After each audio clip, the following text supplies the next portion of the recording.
Hey everyone, and welcome. Today we're diving into a really powerful new novel, one that imagines a future that feels, well, almost a little too close for comfort. It's a story that grapples with some of the biggest questions of our time: political division, crazy technological leaps, and what it even means to be human anymore. So let's start with a huge question. What if all the political and cultural divides we see and feel every day, what if they stopped being just arguments online and became actual militarized borders? What would that America even look like? Well, that is the central, explosive question at the heart of John F. Zer's new novel, Divided We Stand. But hold on. This isn't just a book you read from front to back. The author has built something pretty revolutionary here. It actually changes how you engage with the story, turning it from just a book into a real conversation. Okay, check this out. The book comes with this incredible AI companion, so you can listen to an AI-driven podcast that goes super deep on the novel's characters and themes. But here's the wild part. At any moment, you can literally hit a join button, interrupt the AI hosts, and just ask your own questions. Like you want to know more about why a character did something or get clarity on a plot point. You get a personalized, detailed answer right then and there. It's a totally new way to explore a fictional world. All right, so the novel itself is broken down into two main parts.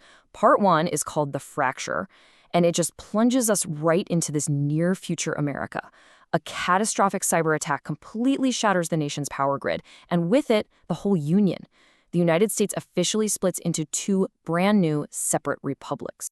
And wow, the symbols of these new nations, they tell you everything you need to know. The Red Republic, for instance, adopts this flag. You've got this powerful, defiant silhouette of Donald Trump, fist in the air, against the classic patriotic colors. And in the middle, a golden eagle, but instead of an olive branch, it's clutching lightning bolts and another fist. It's all about populist rebellion and this feeling of constant struggle. And then on the flip side, you have the Blue Republic, which goes in a totally different direction. Their flag reimagines the original American design. The stars now form a perfect circle, which is meant to symbolize inclusion and dialogue. And woven right through them is a translucent olive branch, signaling this deep commitment to peace and to the environment. Two flags, two completely different visions for what the future should be. And these aren't just symbolic differences, They get written directly into law.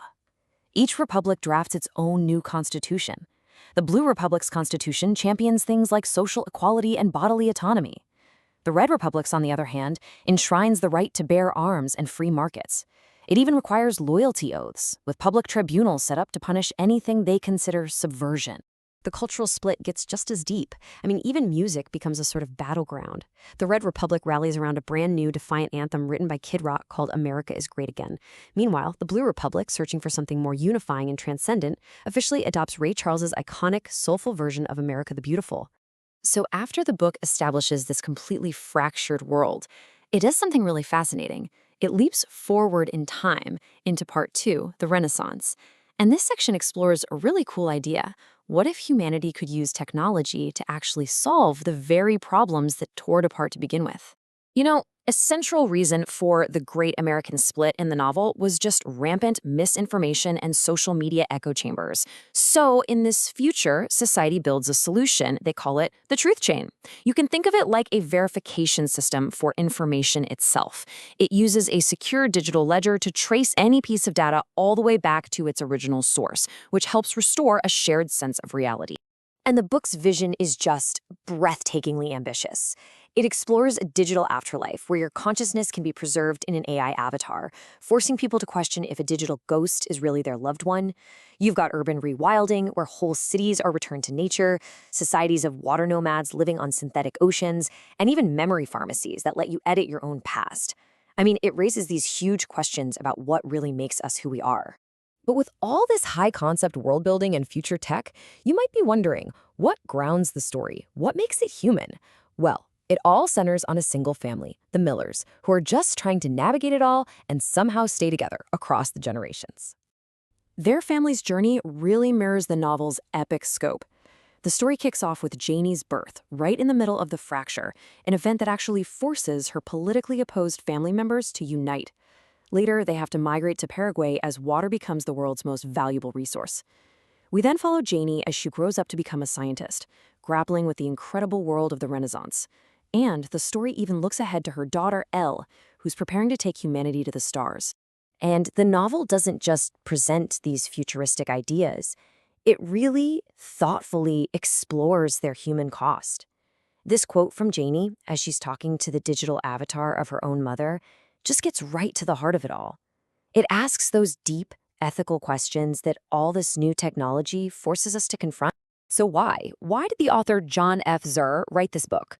Well, in an author's note, he explains that it came from a really personal place and that he wrote it with a very specific purpose in mind. He states it directly. He says the characters aren't necessarily meant to be these deep literary studies. He calls them mirrors. They're designed to reflect our world, our dilemmas, and our own beliefs right back at us, at the readers, to make us think. He wrote the book as a kind of catharsis, a way to deal with all the divisiveness he was seeing in the world, but he also wrote it with a lot of hope, a hope that we can find ways to come together, that we can actually build the tools, like that truth chain, to separate fact from fiction. And ultimately, he believes that a story is just a much more powerful way to explore these ideas than another opinion just being shouted into the void. And that brings us to the final, really powerful message of this whole novel. The author makes it crystal clear in the epilogue that this story isn't just about the fictional characters on the page. The real question the book leaves you with is this one: what will you do? It's a direct challenge to all of us. It's a call to reflect on our own lives, our own choices, and the future that we want to help build.